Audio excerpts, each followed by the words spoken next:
Good evening everyone. Good evening, कैसे हैं आप सब लोग?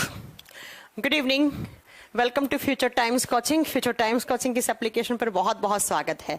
ओके, सूर्यकांत जी आ चुके हैं, सोनू कुमार आ चुके हैं, राहुल, सुनील कुमार आ चुके हैं, अमित शर्मा आ चुके हैं, शाहिद अली, ज्योति प्रजापत, राहुल कुशवाहा, इधर है मनीष जी, इधर है पिंकी पांडे जी, राहुल, प्रियंका, पुष्पा, उसके बाद है अरविंद्र राजपूत कुछ करके हैं। इनको तो आप ब्लॉक ही कर दो तो ज्यादा अच्छा है, मैं अपने हाथों से ही कर देती हूँ, ज्यादा अच्छा रहेगा इनको आज से। अब अरविंद जी आपको कभी कोई इश्यू नहीं होगा, आप परमानेंट आप ब्लॉक हो चुके हैं, ठीक है? आप इस बैच को भी नहीं देख पाएंगे। चलो, हाँ जी, आरती जी गुड आफ्टरनून नहीं, गुड इवनिंग। चलो, आलोक कुमार जी गुड इवनिंग, मौसमी रेहान, अनीश मोहम्मद, आलोक कुमार, रागिनी यादव, पुष्पा कुमारी, बहुत सारे बच्चे लाइव आ चुके हैं। चलो फिर आज की क्लास स्टार्ट करें। आप जिनके नाम नहीं लिए हैं तो वो आप थोड़ा एडजस्ट कर लेना। जितेंद्र कुमार जी, ठीक है, आपका भी नाम ले लिया। सुनील भारती, चलो मैम मेरी एक रिक्वेस्ट है, बिहार एसआई के, ये क्या कहना चाह रहे हैं मैं समझ नहीं पाई, आगे आपने क्या लिख दिया है आपने। चलो फिर स्टार्ट करें फिर आज की क्लास। शिबू कुमार दास, आपका नाम ले लिया है ना? आप गुस्सा नहीं हो। चलिए फिर, कल की क्लास में हमने क्या पढ़ा था? कल हम पढ़ रहे थे ह्यूमन न्यूट्रिशन में हमने कार्बोहाइड्रेट कंप्लीट कर लिया था, हमने प्रोटीन कंप्लीट कर लिया था, और आज की क्लास में हम क्या पढ़ने वाले हैं? तो लिपिड्स। मैंने कल बताया था कि कल की क्लास में हम क्या पढ़ने वाले हैं? लिपिड्स, वसा की शुरुआत कर देंगे। इनफैक्ट आज हम खत्म ही कर लेंगे लिपिड्स को, बस थोड़ा सा फास्टली पढ़ेंगे, बाकी लिपिड्स अपना आज खत्म हो जाएगा, ठीक है? चलो सुनो, लिपिड्स क्या होती हैं? लिपिड्स को आम भाषा में आप फैट बोलते हो, इनका कॉमन नेम जो है उसे फैट कहा जाता है, वसा कहा जाता है, लेकिन थोड़ा सा मेडिकल पर्पस के लिए यूज में लेते हैं या हम साइंस में पढ़ते हैं तो उस समय हम इन्हें फैट की जगह लिपिड्स बोलना ज्यादा सही लगता है। बाकी सेम चीज है ना? बाकी सेम चीज है। लिपिड्स जिसे आम भाषा में हम फैट या वसा आप कहते हो। क्या होते हैं लिपिड्स? तो लिपिड्स दो चीजों से मिलकर बने हुए होते हैं। किस किस से लिपिड्स बने हुए होते हैं? Fatty acids plus glycerol. जब दो फैटी एसिड्स एक ग्लिसरॉल के मॉलिक्यूल के साथ जुड़ता है तब जाकर हमें एक लिपिड, बोले तो एक वसा का बूंद या वसा का मॉलिक्यूल बनता है। हिंदी में लिखोगे कि वसा का निर्माण वसीय अम्ल प्लस ग्लिसरॉल के मिलने से होता है। ग्लिसरॉल के मिलने से होता है। जब दो फैटी एसिड्स, अब फैटी एसिड्स बहुत सारे होते हैं, वो केमिस्ट्री में पढ़ाए जाते हैं, जैसे लिनोलेनिक एसिड, जैसे पाल्मिनिक एसिड, जैसे पाल्मिटिक एसिड, ये होते हैं बहुत सारे। तो आप बताएंगे, अरे आपका सोमू आपका नाम ले लिया है, गुस्सा क्यों हो रहे हो? सबका नाम लेना कभी पॉसिबल हो पाएगा? आप बताओ, है ठीक है?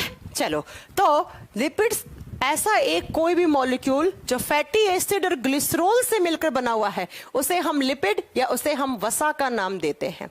अब जब हम बात करते हैं लिपिड्स की, आप कहोगे मैम लिपिड्स कौन कौन से एलिमेंट से मिलकर बना हुआ है? तो लिपिड्स में भी कार्बन होता है, हाइड्रोजन होता है, ऑक्सीजन होता है, नाइट्रोजन होता है, और सल्फर फास्फोरस भी हो सकते हैं। सल्फर और फास्फोरस भी हो सकते हैं। इन सभी एलिमेंट से लिपिड मिलकर बना हुआ होता है। इन एलिमेंट्स तत्वों से मिलकर बना हुआ होता है। क्या? तो आप बोलोगे लिपिड। लिपिड्स को भी कहा जाता है ऑर्गेनिक कंपाउंड। ऑर्गेनिक का मतलब क्या हो गया? कार्बनिक पदार्थ। ऑर्गेनिक कंपाउंड्स होते हैं लिपिड्स भी, और ऑर्गेनिक कंपाउंड्स का मतलब हो गया है कार्बनिक यौगिक। कार्बनिक यौगिक, क्योंकि इनके अंदर भी क्या होता है? कार्बन होता है। आप ऊपर देखिए, साफ साफ लिखा हुआ है लिपिड्स के अंदर कार्बन होता है। तो लिपिड्स के अंदर भी कार्बन है, और ऐसा कोई भी कंपाउंड, ऐसा कोई भी यौगिक जिसके अंदर कार्बन होता है उसे हम क्या बोलते हैं? ऑर्गेनिक कंपाउंड बोलते हैं, उसे हम कार्बनिक यौगिक का नाम देते हैं। जब हम लिपिड्स की बात करते हैं तो ये भी एनर्जी मॉलिक्यूल होते हैं। कहने का मतलब है इनसे भी हमें क्या मिलती है? ऊर्जा मिलती है। ये भी एनर्जी मॉलिक्यूल है, ऊर्जा देने वाले अणु हैं, ऊर्जा देने वाले अणु हैं, क्योंकि इनका भी मेटाबॉलिज्म होता है, और जिस जिस न्यूट्रिएंट का मेटाबॉलिज्म होता है उससे आपको हमेशा एनर्जी मिलती है। इसमें तो कोई दो राहें नहीं, बताने वाली बात नहीं है। हाँ, वो वो बात अलग है कि 1 ग्राम लिपिड्स का जब मेटाबॉलिज्म होगा तो 1 ग्राम लिपिड से अप्रोक्स 9.0 से लेकर 9.3 किलो कैलोरी एनर्जी रिलीज होगी। 1 ग्राम लिपिड का जब मेटाबॉलिज्म होगा, उसको बर्न करोगे, उसको जलाओगे या उसका डाइजेशन होगा, तब अल्टीमेटली आपको डाइजेशन के बाद उसको तोड़ोगे तो बर्न करोगे, जलाने के बाद 1 ग्राम लिपिड से आपको अप्रोक्स 9.3 किलो कैलोरीज एनर्जी आपको रिलीज होगी। क्लियर है ये बात? बता दोगे ये बात? अब अगली बात क्या आती है, मैंने आपको लास्ट टू लास्ट क्लास में एक बात बताई थी कि भले ही हम कार्बोहाइड्रेट ज्यादा लेते हैं, लेकिन कार्बोहाइड्रेट के 1 ग्राम में इतनी एनर्जी ज्यादा नहीं होती है जितनी किसमें होती है, लिपिड्स में ज्यादा होती है। हम अपनी डाइट में कार्बोहाइड्रेट ज्यादा खाते हैं, लिपिड्स कम खाते हैं। क्यों? क्योंकि लिपिड्स हमारा कोलेस्ट्रॉल बढ़ा सकता है। आज ये सारी बातें आपको समझ में आएंगी बाद में। अभी ये सुनो कि 1 ग्राम लिपिड्स को जब आप जलाओगे, बर्न करोगे, तो सबसे ज्यादा एनर्जी लिपिड से ही मिलती है। ठीक है, अब आप नेक्स्ट पॉइंट क्या है, लिपिड्स जो होती हैं वो पानी में इनसॉल्युबल होती हैं। लिपिड्स जैसे एग्जांपल लिख लो, ऑयल और घी, तेल और घी। तेल और घी को आप एक पानी की कटोरी के ऊपर डालोगे, तेल की बूंद या पानी की बूंद, तो क्या वो उसके अंदर सॉल्युबल हो जाएगी? नहीं होगी, वो फ्लोट करेगी, वो क्या होगी, उसके ऊपर तैरने लग जाएगी। क्योंकि लिपिड्स जो हैं वो इनसॉल्युबल होती हैं पानी में। Lipids are insoluble in water. Lipids पानी में अघुलनशील होती हैं, पानी में अघुलनशील होती हैं। और अघुलनशील का मतलब क्या हो गया, ये पानी में घुल नहीं सकती क्योंकि ये हाइड्रोफोबिक होती हैं। हाइड्रोफोबिक का मतलब होता है जो पानी से दूर भागे, जो पानी के अंदर घुले नहीं, जो पानी के अंदर सोल्यूबल ना हो, उसे हाइड्रोफोबिक कहा जाता है। तो लिपिड्स होती हैं हाइड्रोफोबिक। हाइड्रोफोबिक का मतलब है ये पानी में घुलनशील नहीं होती हैं। अब लिपिड्स पानी में तो नहीं घुलती हैं, लेकिन केमिस्ट्री वाली लैब में बहुत सारे ऑर्गेनिक कंपाउंड्स हैं, ऑर्गेनिक सॉल्वेंट है, उसके अंदर वो डिसॉल्व हो जाती हैं।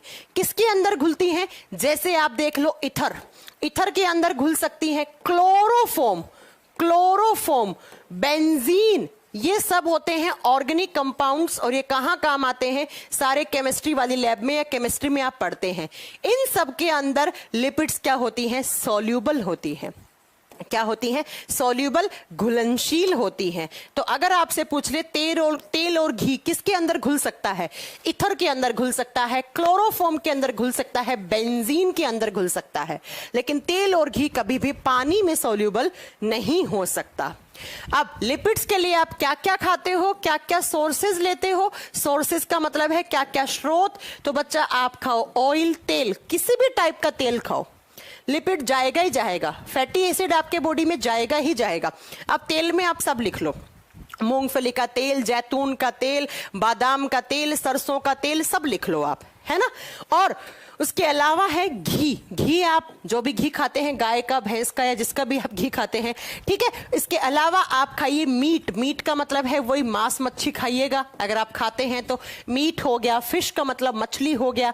इसके अलावा आप बताएंगे कि सी फूड, समुद्री भोजन जो लोग खाते हैं, जैसे कुछ लोग मछली खाते हैं, कुछ लोग प्रॉन खाते हैं, ऑक्टोपस खाते हैं, स्पेशली चाइनीज लोग कुछ नहीं छोड़ते हैं वो लोग, है ना। और इसके अलावा ये किसमें होता है? नट्स वगैरह में। नट्स खा लो, और नट्स का मतलब मूंगफली वगैरह खा लो।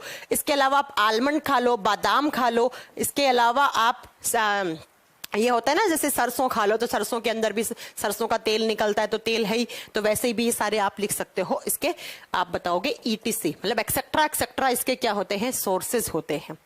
ईथर क्या होता है बेटा? ये ईथर केमिस्ट्री में पढ़ाया जाता है, यहां पर आपको नहीं पता है। मैंने आपको एक बात कही है कि लिपिड्स एनर्जी ज्यादा देती है। आप कहोगे मैम एक दिन में कितने लिपिड्स खाने चाहिए? तो एक दिन में हम 40 से 70 ग्राम तक लिपिड्स ले सकते हैं पर डे। इतनी लिपिड्स ले सकते हैं हम।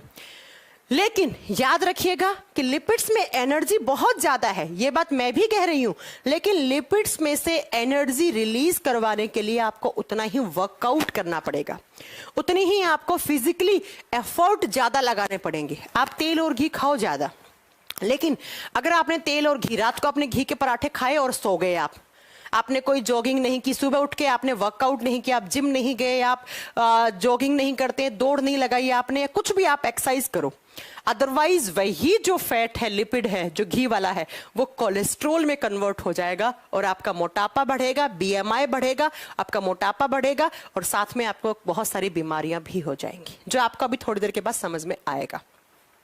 अगर मैं बात करती हूं लिपिड्स के डाइजेशन की, कि लिपिड का, जैसे हमने पढ़ा था कार्बोहाइड्रेट का डाइजेशन, प्रोटीन का डाइजेशन, तो ऐसे ही आप लिखोगे digestion of fats, digestion of fats.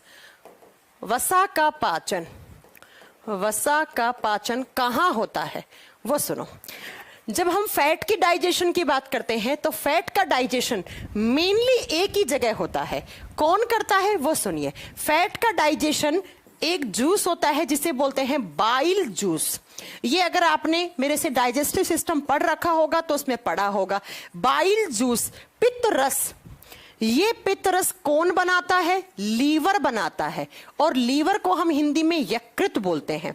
Liver ने बनाया और बना के ये ट्रांसफर कहां करता है? हमारी स्मॉल इंटेस्टाइन में, हमारी स्मॉल इंटेस्टाइन में ट्रांसफर करता है।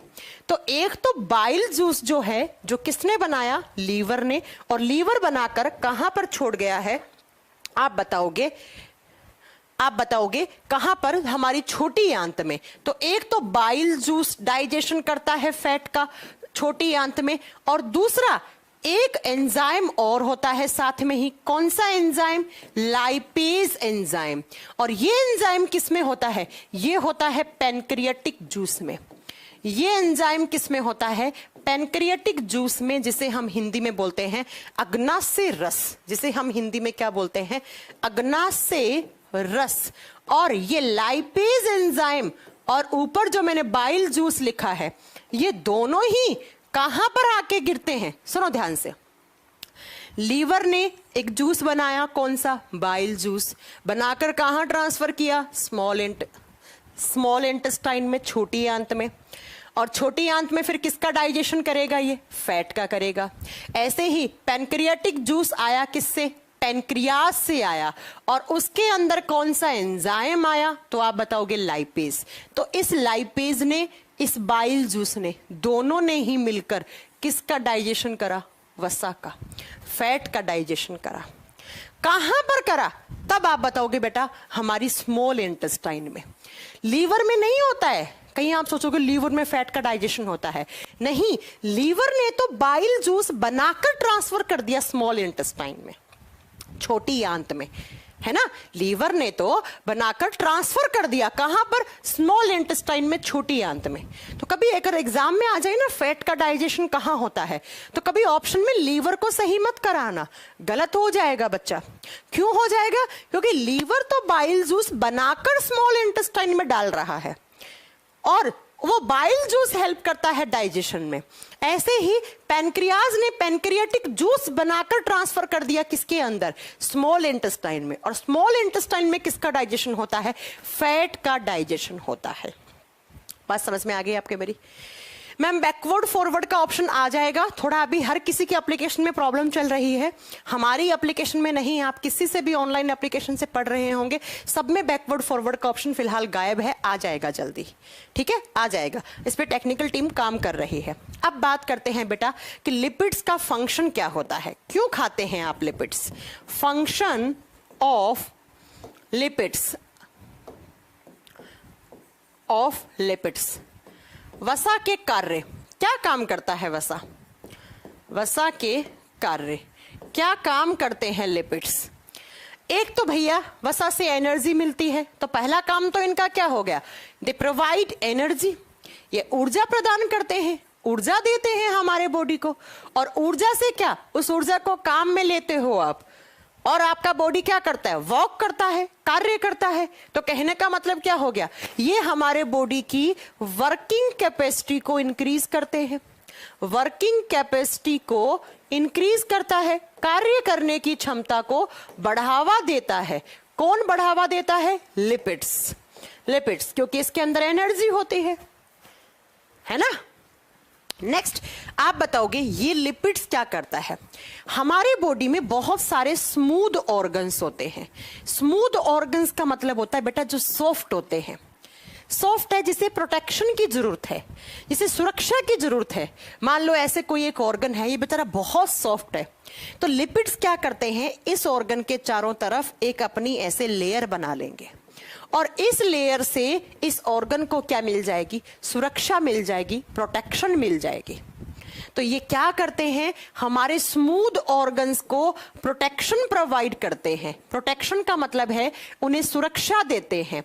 तो जैसे ही कोई एक सॉफ्ट सा ऑर्गन है, उस ऑर्गन के चारों तरफ लिपिड्स अपनी मेम्ब्रेन बना देते हैं और उस मेम्ब्रेन से क्या मिलती है, आप बताओगे, उस ऑर्गन को प्रोटेक्शन, सुरक्षा मिलती है।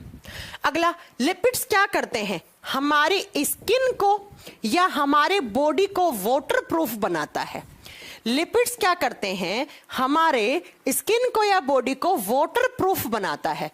वाटर प्रूफ का मतलब समझते हैं, ये वाला फोन वाटर प्रूफ है, मतलब इसके अंदर पानी घुस नहीं सकता है ना, ये पानी को एब्जॉर्ब नहीं कर सकता।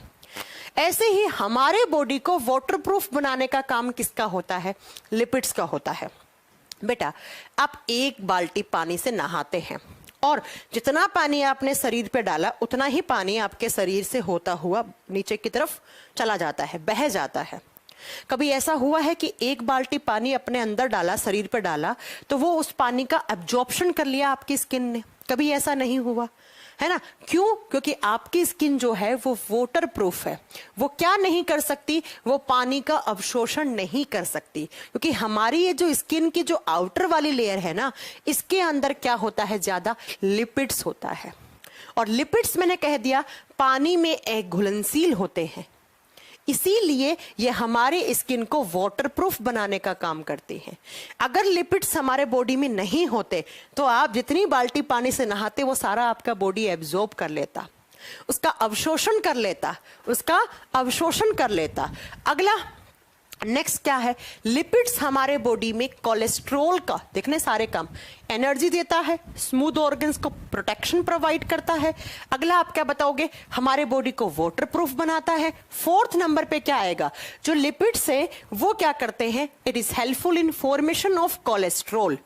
फॉर्मेशन ऑफ कोलेस्ट्रॉल, इसका मतलब क्या है प्यारे बच्चों, ये कोलेस्ट्रॉल के निर्माण में सहायक होते हैं। किसके निर्माण में, कोलेस्ट्रॉल के फॉर्मेशन में हेल्प करते हैं।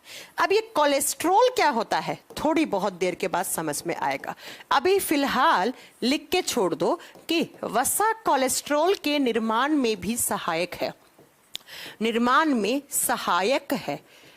बाकी हम आपको थोड़ी देर के बाद में इस लाइन का मीनिंग समझाएंगे कि ऐसा क्यों होता है, ठीक है।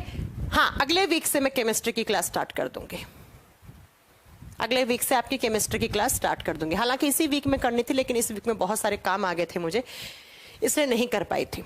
अब ये कोलेस्ट्रॉल क्या होता है, ये 10 मिनट के बाद आपको सारी बातें समझ में आ जाएंगी।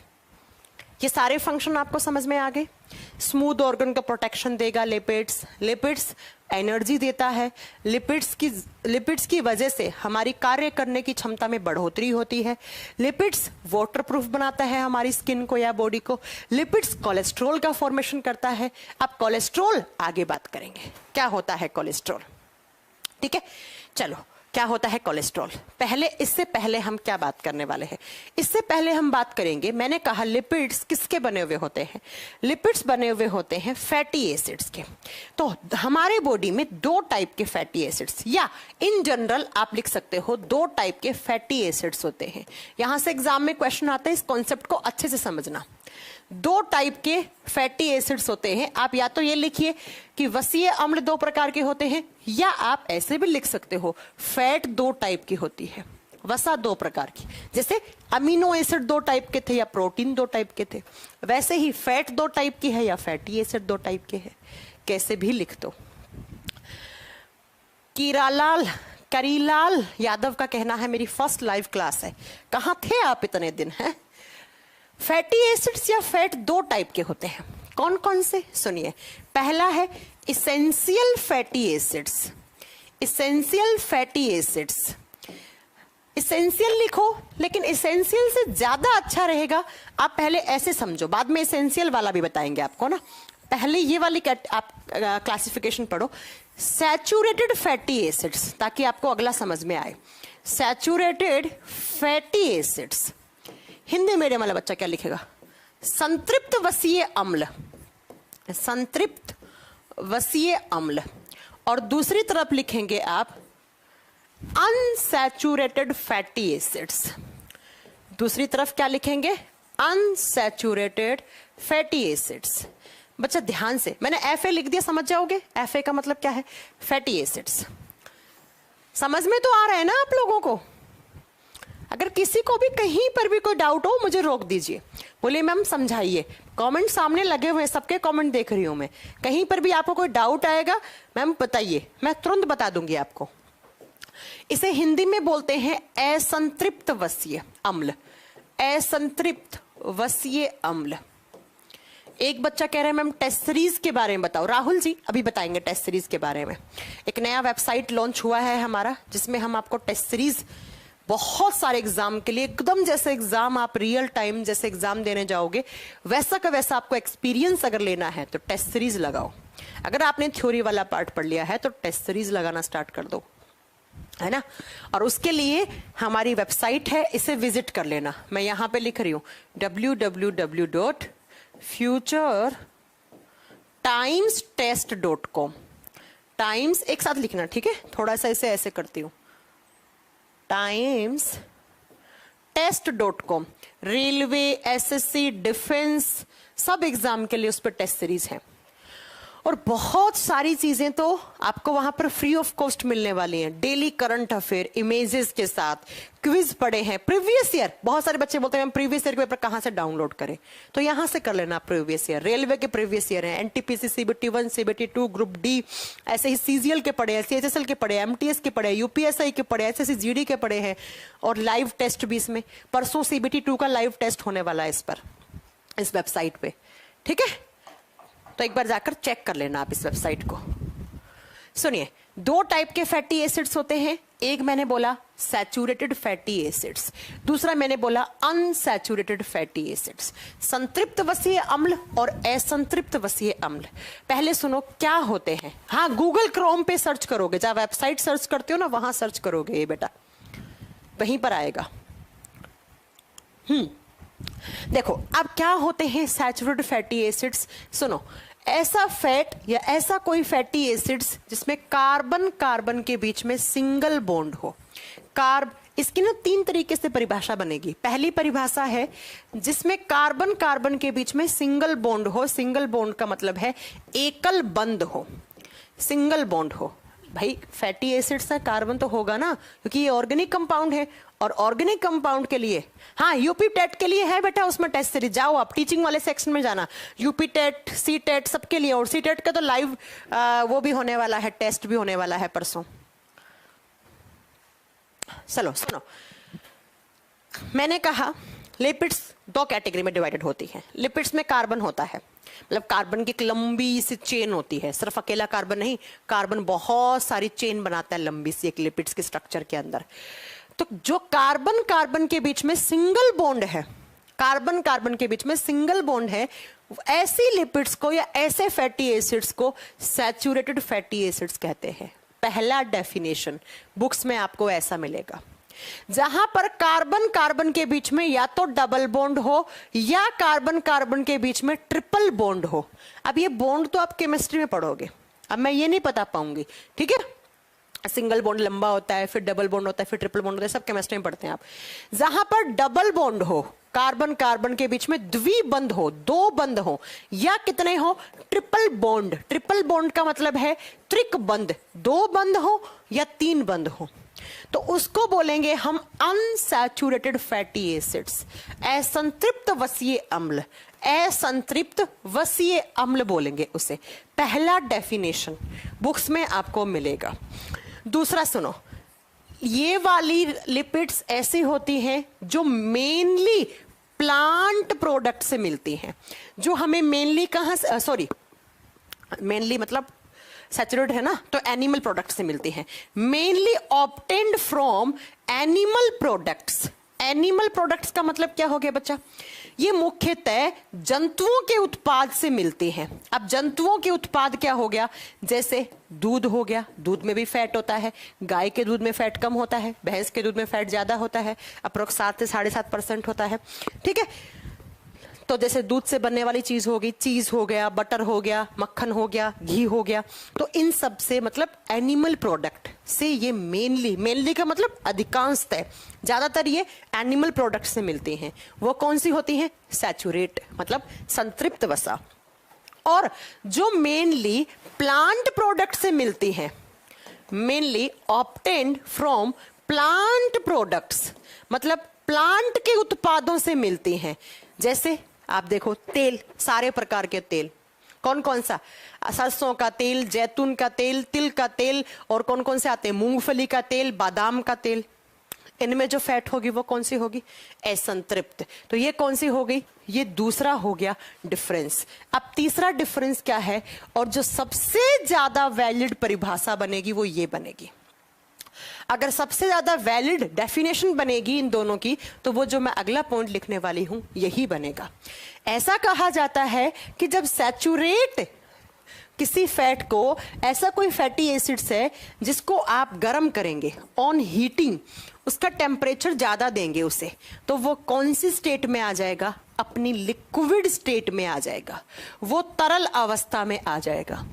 और जब आप उसको ठंडी जगह रखेंगे, मतलब आपने उसको फ्रीज किया, फ्रीज कर दिया, मतलब ठंडी जगह रख दिया, टेम्परेचर कम किया, तो वो सॉलिड स्टेट में आ जाएगा, वो जम जाएगा, मतलब ठोस अवस्था में आ जाएगा। इस प्रकार के फैटी एसिड को हम सैचुरेटेड फैटी एसिड या संतृप्त वसीय अम्ल कहते हैं। बताओ, किसी को कोई डाउट? ऐसा कोई फैटी एसिड, ध्यान से सुनो, ऐसा कोई फैटी एसिड जिसको आपने टेम्परेचर ज्यादा किया, धूप में रख दिया, तो वो लिक्विड स्टेट में आ जाएगा, और जिसको टेम्परेचर कम किया, आपने फ्रिज में रख दिया, तब आप क्या बताओगे? वो सॉलिड स्टेट में आ गया, वो जम गया, तो उसे कहेंगे संतृप्त वसीय अम्ल या संतृप्त वसा कहेंगे हम। ठीक है,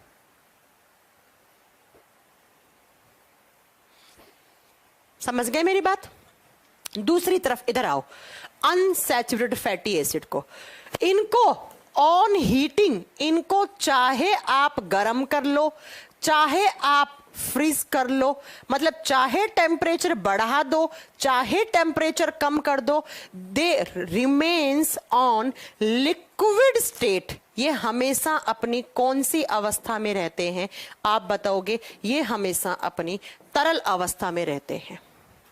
ये हमेशा अपनी तरल अवस्था में रहते हैं। गूगल क्रोम पे सर्च करना, नहीं टू ढाकर बेटा। ठीक है, मैं एक बार फिर से समझाती हूं। 3 परिभाषा बनी संतृप्त और असंतृप्त की। क्या क्या? ऐसा कोई फैट जिसके अंदर कार्बन कार्बन की चेन के बीच में सिंगल बॉन्ड हो, वो होगा संतृप्त। जहां पर डबल या ट्रिपल हो, असंतृप्त। और ये मेनली एनिमल प्रोडक्ट होते हैं, जंतुओं के उत्पाद से मिलते हैं, जबकि ये मेनली प्लांट प्रोडक्ट होते हैं। अगला, इनको गर्म करने पे ये लिक्विड स्टेट में आएंगे, और इनको फ्रिज में रखने पर ये सॉलिड स्टेट में जम जाएंगे। जैसे आप घी को देखो, घी को आपने फ्रिज में रखा, टेम्परेचर कम किया तो वो जम जाता है। घी को आपने धूप में रखा, उसे हीट किया तो वो लिक्विड हो जाता है। इधर आइए कि इनको, ये मेनली प्लांट प्रोडक्ट हैं, डबल और ट्रिपल बॉन्ड वाले होते हैं, और इनको आप चाहे गर्म करो चाहे ठंडा करो, ये हमेशा लिक्विड स्टेट में रहते हैं। जैसे आप सरसों का तेल ले लो, सरसों के तेल को आप चाहे धूप में रखो चाहे फ्रिज में रखो, वो हमेशा किस अवस्था में रहता है? तरल अवस्था में रहता है। वो हमेशा लिक्विड स्टेट में रहता है, लिक्विड स्टेट में रहता है। लेकिन बेटा अब यहां पर कुछ एग्जाम्पल लिखिए, कुछ आप एग्जाम्पल लिखिए। सैचुरेटेड फैटी एसिड के एग्जाम्पल लिखो। जैसे घी, डालडा। अब डालडा घी भी आता है ना, डालडा जो कहां से, तेल से घी बनता है, उसकी बात कर रहे हैं। जैसे चीज, जैसे पनीर, जैसे आप बोलोगे इसके अलावा हम और क्या खाते हैं? जैसे मीट, मांस, जैसे फिश, मछली, जैसे प्रॉन वगैरह हो गया, है ना, जैसे चिकन वगैरह खाते हो अगर आप, तो इन सब से आपको जो फैट मिलता है वो फैट कौन सा होता है? आप बताओगे बेटा सैचुरेटेड फैट होता है, संतृप्त वसा होती है। लेकिन मैंने आपको बोला है क्या कि यहां पर एक्सेप्शन बनेगा, अपवाद बनेगा। अब वो अपवाद कैसे बनेगा, ध्यान से सुनना आप। किसका? नारियल का तेल, कोकोनट ऑयल। नारियल किससे मिलता है? प्लांट से, जबकि हमने तो लिखा है कि ये एनिमल प्रोडक्ट से ज्यादा मिलते हैं। नारियल के तेल को इस परिभाषा के अनुसार हम इसे यहां रखेंगे। नारियल के तेल को गर्म करोगे तो वो तरल अवस्था में आ जाएगा, उसे फ्रिज में रखोगे तो वो सॉलिड स्टेट में चला जाएगा। इसलिए नारियल के तेल को एक्सेप्शन मानकर हम सैचुरेटेड फैटी एसिड में रख देते हैं। नारियल का तेल संतृप्त वसा का एग्जाम्पल माना जाता है। अगर आप बात करते हो असंतृप्त के एग्जाम्पल की, इधर एग्जाम्पल क्या क्या आता है? ग्राउंडनट ऑयल, मूंगफली का तेल लिख दो। अगला मस्टर्ड ऑयल, सरसों का तेल। सोयाबीन ऑयल, जिसे हम क्या बोलते हैं? रिफाइंड वगैरह बोलते हैं। और लिख लो आप जैतून का तेल। और कौन कौन से तेल आते हैं? आलमंड ऑयल, बादाम का तेल। ये सारे तेल बाकी के यहां पर एग्जाम्पल बन जाएंगे। इसके अलावा आप वो भी लिख सकते हो, सूरजमुखी का तेल लिख सकते हो, सनफ्लावर ऑयल, सूरजमुखी का तेल। और लिख दो जो आपके बॉडी में जब कमी होती है तो डॉक्टर क्या देता है आपको? ओमेगा फैटी एसिड्स देता है ना? कभी खाए हैं आपने? लिनोलिनिक एसिड, पाल्मिटिक एसिड, ये सब लिख दो। ये ओमेगा फैटी एसिड्स होते हैं, यहीं आते हैं। ठीक है बेटा, बस थोड़ा सा ये इसका एग्जाम्पल का ध्यान रखना है ना, ये थोड़ा सा एग्जाम्पल ध्यान रखना है ना, समझ गए? और एक चीज बता देती हूं, आपने कभी मछली का तेल देखा है? मछली के लीवर का ऑयल, वो यहां आएगा। फिश ऑयल को चाहे आप फ्रिज में रखो, चाहे आप धूप में रखो, वो हमेशा किस में रहता है? लिक्विड स्टेट में रहता है। तो अगर आप मछली का लीवर वगैरह खा रहे हो तब तो वो आप सैचुरेटेड फैटी एसिड खा रहे हो, लेकिन मछली के लीवर का तेल खा रहे हो तब वो आप क्या खा रहे हो? अनसैचुरेटेड फैटी एसिड खा रहे हो। क्योंकि मछली का तेल किससे मिला? एक एनिमल प्रोडक्ट है। एनिमल प्रोडक्ट तो ये होती है, लेकिन इस परिभाषा के अनुसार कौन सी? कि मछली के तेल को चाहे आप गर्म करो चाहे ठंडा करो, वो हमेशा कौन से स्टेट में रहता है? वो हमेशा लिक्विड स्टेट में रहता है, तरल अवस्था में रहता है। तो अगर बेटा आपने मछली का लीवर लिखा तब तो यहां आएगा, मछली का तेल लिखा तब यहां आएगा, है ना? तो क्वेश्चन को ढंग से पढ़ना, थोड़ा सा क्वेश्चन को अच्छे से पढ़ना, ताकि आपको कोई प्रॉब्लम ना हो क्वेश्चन को समझने में। समझ में आ गई मेरी बात? इतनी बात समझ में आ गई? तो ये दो टाइप के फैटी एसिड्स होते हैं, या दो टाइप की फैट्स होती हैं।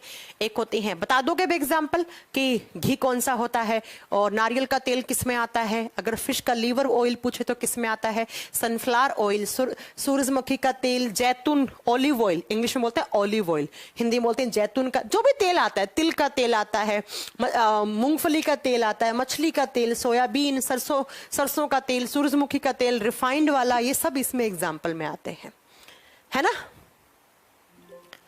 बीपीएससी की टेस्ट सीरीज बन रही हैं, हाल फिलहाल में तो बीपीएससी की नहीं है बेटा, बीपीएससी की नहीं होंगी, बाकी एक बार आप वेबसाइट चेक कर लेना। डिफेंस की है, और डिफेंस में सारे एग्जाम की है, एनडीएस, सीडीएस, एफकट वगैरह की है, सीजीएल में सब है, रेलवे में है, नीट वाले बच्चों के लिए भी टेस्ट सीरीज है खूब। समझ गए आप? चलो, ये हो गए दो टाइप के फैटी एसिड्स। अब एक बच्चा पूछ रहा है मैम कौन सा खाएं, कौन सा अच्छा होता है, कौन सा खराब होता है? बताएंगे अभी थोड़ी देर में, आपको समझ में आएगा कि कौन सा खाएं कौन सा नहीं खाएं। अब बच्चा बात क्या आती है? अब बात आती है कि मैंने आपको एक चीज बढ़ाई कि कोलेस्ट्रोल क्या होता है। कोलेस्ट्रोल क्या होता है, ये बात बहुत दिनों से आपके दिमाग में पड़ी होगी कि व्हाट इज कोलेस्ट्रॉल, क्योंकि मैंने कहा था आगे चलकर मैं आपको पढ़ाऊंगी कि कोलेस्ट्रॉल क्या होता है। बेटा आप जो फैट खाते हो ना, उसी फैट से, उसी वसा से एक डेराइव्ड फैट, डेराइव्ड का मतलब होता है व्युत्पन्न वसा, डेराइव्ड फैट, हिंदी में बोलेंगे व्युत्पन्न वसा। वसा से ही एक वसा के जैसा कंपाउंड बनता है जिसे हमारे बॉडी में कोलेस्ट्रॉल का नाम देते हैं। डेराइव्ड का मतलब है इसी से बना हुआ, वसा से ही बना हुआ एक थोड़ा सा थिक कंपाउंड। थिक का मतलब है ऐसे गाढ़ा सा, मोटा नहीं लिखोगे आप, गाढ़ा सा, जैसे वैक्स होती है ना, वैक्स का जैसा सब्सटेंस बनता है हमारे बॉडी में जिसे हम बोलते हैं कोलेस्ट्रॉल। What is cholesterol? तो आप बताओगे कोलेस्ट्रॉल क्या है? हमारे शरीर में फैट से ही डेराइव्ड हुई फैट जो थोड़ी सी गाढ़ी सी है और वैक्स जैसा है दिखने में, चिपचिपा सा एक कंपाउंड है, उसको हम कोलेस्ट्रॉल कहते हैं, जो दिखने में लाइट येलो कलर का होता है, लाइट येलोइश वाइट कलर का, लाइट येलोइश वाइट कलर का, हल्का पीला सफेद रंग का होता है। लेकिन जब हम फैट लाइक सब्सटेंस होता है, आप लिख सकते हो जैसा फैट होता है फैट के जैसे ही, लेकिन थोड़ा सा गाढ़ा फैट बोल देते हैं इसे, फैट लाइक सब्सटेंस, फैट के जैसा ही बना हुआ पदार्थ, मतलब वसा के जैसा पदार्थ। जैसी वसा होती है वैसा ही हमारे बॉडी के अंदर एक गाढ़ा वैक्स जैसा चिपचिपा फैट से ही बना हुआ दूसरा फैट है जिसे डेराइव्ड फैट या हम कोलेस्ट्रॉल कहते हैं। तो पहला तो एग्जाम में क्वेश्चन आता है व्हाट इज कोलेस्ट्रॉल? तो आप बताओगे it is a derived fat. यह पूछता है कोलेस्ट्रॉल का निर्माण किससे हुआ? तो फैट से हुआ। पहला तो आपको पॉइंट यह आपके माथे में क्लियर कर लेना है। दूसरा, सिर्फ आपके बॉडी में जो कोलेस्ट्रॉल है वो फैट से ही नहीं बनता है। फैट से मतलब फैट कहां से लिया आपने? डाइट में लिया। तो डाइट से तो सिर्फ आपके बॉडी में 25% कोलेस्ट्रॉल बनता है। तो मैम बाकी का 75% कोलेस्ट्रॉल कहां से आया? बाकी का 75% जो कोलेस्ट्रॉल है वो हमारे बॉडी में सेल्स बनाती हैं। कौन बनाती हैं? सेल्स बनाती हैं, कोशिकाएं बनाती हैं। मैंने कहा कि आप अपनी डाइट में जो फैट या लिपिड लोगे उससे मात्र और मात्र आपके बॉडी में 25% कोलेस्ट्रॉल बनेगा, लेकिन बाकी का जो 75% कोलेस्ट्रॉल है वो हमारे बॉडी की ईच एंड एवरी सेल बनाती है। प्रत्येक कोशिका कोलेस्ट्रॉल बनाती है। अब आप सोच रहे होंगे मैम हमने सुना है कि कोलेस्ट्रॉल बढ़ने से हार्ट अटैक आ जाता है और आप कह रही हैं हमारा बॉडी कोलेस्ट्रॉल बनाता है। तो बड़ी अजीब सी अटपटी सी बातें बोल रही हैं आप। बिल्कुल सही बात है ये। पहले सुनो, कोलेस्ट्रॉल क्या होता है? तो फैट के जैसा ही दिखने वाला एक गाढ़ा सब्सटेंस जो फैट से ही बन सकता है, इसलिए इसे डेराइव्ड लिपिड या व्युत्पन्न वसा बोलते हैं। और बेटा ये लाइट येलोइश वाइट कलर का होता है और हमारे बॉडी में ये कोलेस्ट्रॉल दो तरीके से आएगा। अप्रोक्स 25% कोलेस्ट्रॉल आपकी डाइट से आएगा। डाइट का मतलब है आपने डाइट में जो फैट लिया है, आपने तेल, घी, चीज, पनीर, बटर, मक्खन, ये सारी चीजें खाई हैं, उससे आएगा। बाकी का 75% कहां से आएगा? हमारी सेल से आएगा। अब बात यह है कि मैम अगर हमारे बॉडी में कोलेस्ट्रॉल हमारी बॉडी खुद बना रहा है तो भैया ऐसे ही तो बनाएगा नहीं शरीर, कुछ ना कुछ तो उसे काम में लेगा, इसीलिए ही तो वो बना रहा है। इसका मतलब मैम कोलेस्ट्रॉल के कुछ ना कुछ फंक्शन है। यस, वरना क्यों बनाएगा हमारा बॉडी? बीमारियां बनाने के लिए थोड़ी ना कोलेस्ट्रॉल बनाएगा, कुछ अच्छे काम भी होंगे इस कोलेस्ट्रॉल के। अब वो अच्छे काम क्या है? सुनो, कोलेस्ट्रॉल के फंक्शन में इस बॉक्स में लिख रही हूं, आप लिख लीजिएगा कि क्यों हमारा बॉडी कोलेस्ट्रॉल बनाता है और क्यों हमें आप सोच रहे होंगे फैट ज्यादा खाने से हार्ट अटैक आता है, तो क्यों ना हम तेल घी खाना बंद कर दें। अगर आप तेल घी बिल्कुल खाना बंद कर देंगे तब भी आपको नुकसान है, ज्यादा खाएंगे तब भी आपको नुकसान है। इसी तो बोलते हैं, एक टर्म यूज करते हैं बैलेंस्ड डाइट, संतुलित भोजन। सुनो, कोलेस्ट्रॉल के क्या क्या काम है? कोलेस्ट्रॉल हमारे बॉडी में हार्मोन का निर्माण करता है, हार्मोन के निर्माण में सहायक होता है, निर्माण में सहायक होता है। आपने एक शब्द सुना है हार्मोन, सुना है कि नहीं सुना है? सबने सुन रखा होगा। ऐसे हार्मोन जो है ना वो दो टाइप के होते हैं। एक ऐसे हार्मोन जो प्रोटीन के बने हुए होते हैं, उन्हें हम पेप्टाइड हार्मोन बोलते हैं। एक ऐसे हार्मोन जो फैट से बने हैं, वसा से बने हैं। और कौन सी वसा? कोलेस्ट्रॉल, क्योंकि कोलेस्ट्रॉल भी तो एक टाइप का फैटी है, उससे बने हैं। उसे बोलते हैं स्टेरॉइड हार्मोन। कौन से हार्मोन? Steroid hormone. इसका मतलब मैम कोलेस्ट्रॉल हार्मोन के निर्माण में सहायक है, हार्मोन फॉर्मेशन का काम करता है। और ऐसा हार्मोन जो कोलेस्ट्रॉल से बना हुआ है उसे क्या बोलेंगे? स्टेरॉइड हार्मोन बोलेंगे। बताओ, किसी बच्चे को डाउट है इस चीज को पढ़ने में कि कोलेस्ट्रॉल क्यों बनाती है हमारी सेल्स? बिकॉज इसी कोलेस्ट्रॉल से क्या बनते हैं? हमारे बॉडी में हार्मोन बनते हैं। और ऐसा हार्मोन जो कोलेस्ट्रॉल बनाता है उसे स्टेरॉइड हार्मोन कहते हैं। फॉर एग्जाम्पल के तौर पे बताऊं, जैसे लड़कों वाला testosterone hormone, testosterone hormone is a steroid hormone. जैसे कॉर्टिसोल हार्मोन, कॉर्टिसोल हार्मोन। जैसे एस्ट्रोजन एंड प्रोजेस्टेरोन हार्मोन, जैसे प्रोजेस्टेरोन जो लड़कियों में बनता है at the time of pregnancy, आगे पढ़ाऊंगी ये सब। प्रोजेस्टेरोन हार्मोन, ये सब हार्मोन किसके बने हुए हैं? कोलेस्ट्रॉल के। और ये हार्मोन कैसे हैं? स्टेरॉइड हार्मोन है। बिकॉज इनका फॉर्मेशन किससे हुआ है? स्टेरॉइड बोले तो कोलेस्ट्रॉल से हुआ है। तो पहला काम तो ये हो गया। तो समझ में आ रही होगी बात कि 75% क्यों बना रहा है हमारा बॉडी। अगर कोलेस्ट्रॉल नहीं होता तो लड़कों में टेस्टोस्टेरोन हार्मोन ही नहीं होता, लड़कियों में एस्ट्रोजन, प्रोजेस्टेरोन, कॉर्टिसोल हार्मोन नहीं होते। तो अच्छा है कि नहीं है कोलेस्ट्रॉल, इसलिए तो बनाता है। दूसरा सुनो, दूसरा आप बताओगे बेटा फंक्शन क्या है? इस बॉक्स में लिख रही हो।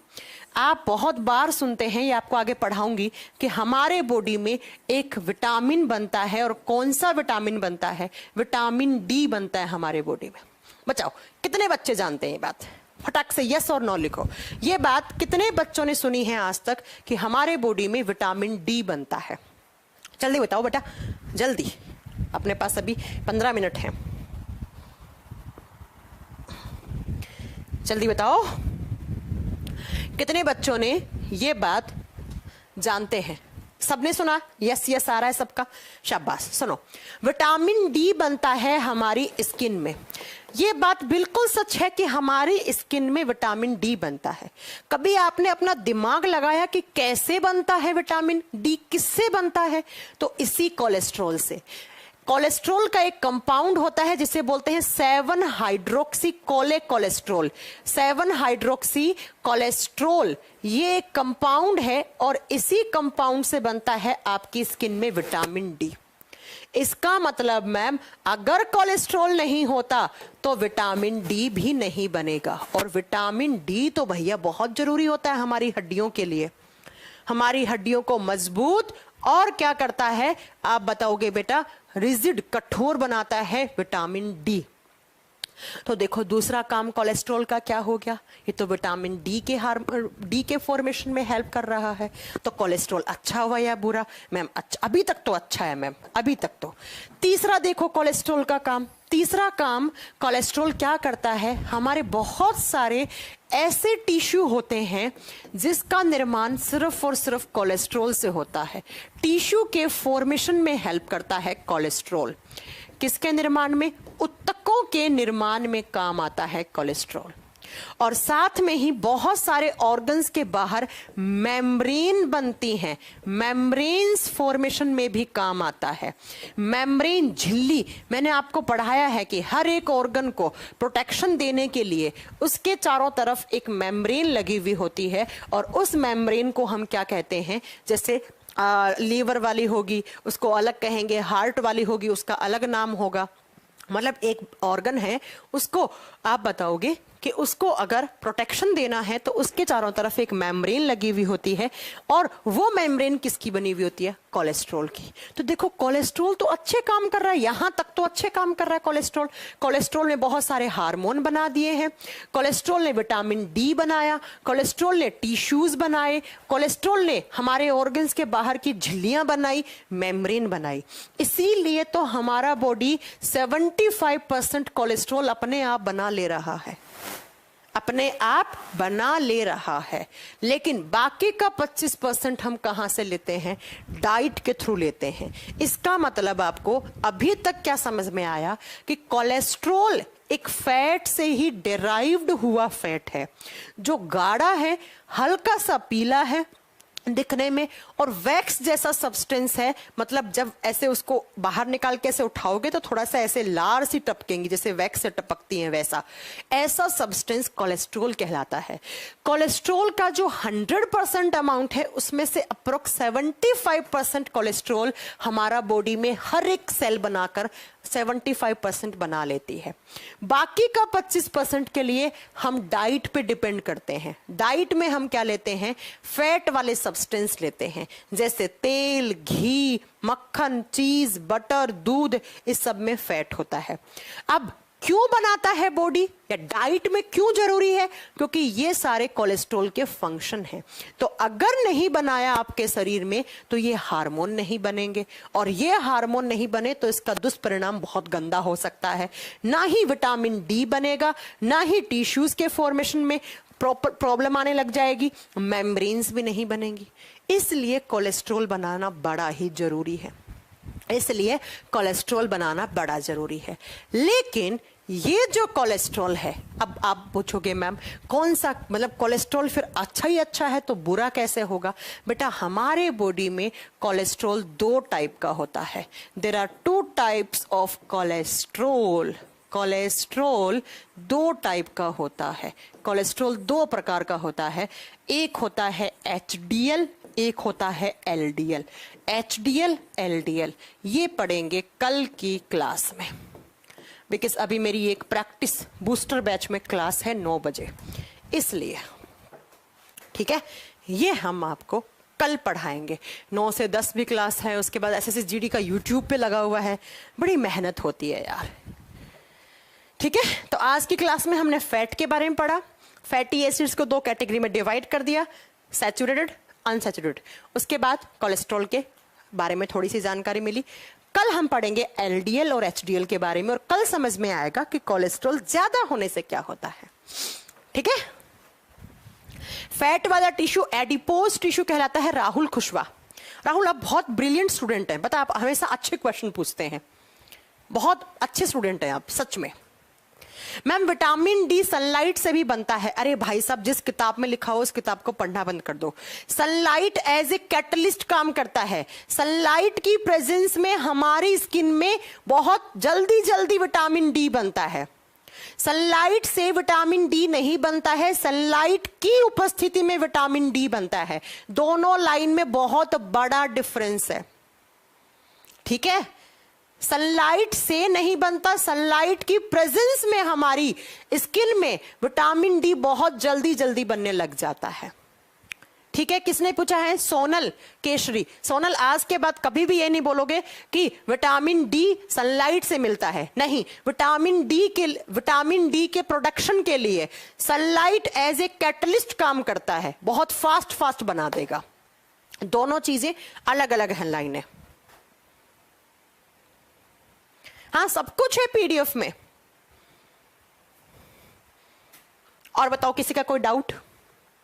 किसी दिन डाउट क्लास रखी जाए ना, क्योंकि मेरा ना प्रॉपर इंटरेक्शन नहीं हो पाता है आप लोगों से। जैसे 2-4 बच्चों तो मुझे जानती हूँ मैं, इनके अच्छे, जैसे रागिनी है, अच्छे डाउट पूछ लेती है, राहुल जी भी अच्छे डाउट पूछ लेते हैं, है ना। लेकिन ये सोनल वोलन का तो नाम ही मैंने आज देखा है। बेटा, ये आप जिस टेस्ट की बात कर रहे हैं HSCRP, इसके बारे में बताऊंगी मैं आपको, ठीक है। जब विटामिन करवाऊंगी उसके बाद बताऊंगी आपको, डोंट वरी। तो किसी दिन ना एक बार डाउट क्लास रखते हैं, बहुत जल्दी देखती हूं किसी दिन फ्री होके, वीकेंड पे रखते हैं। अभी इस वीकेंड पे तो हम ये खत्म करेंगे ना चैप्टर।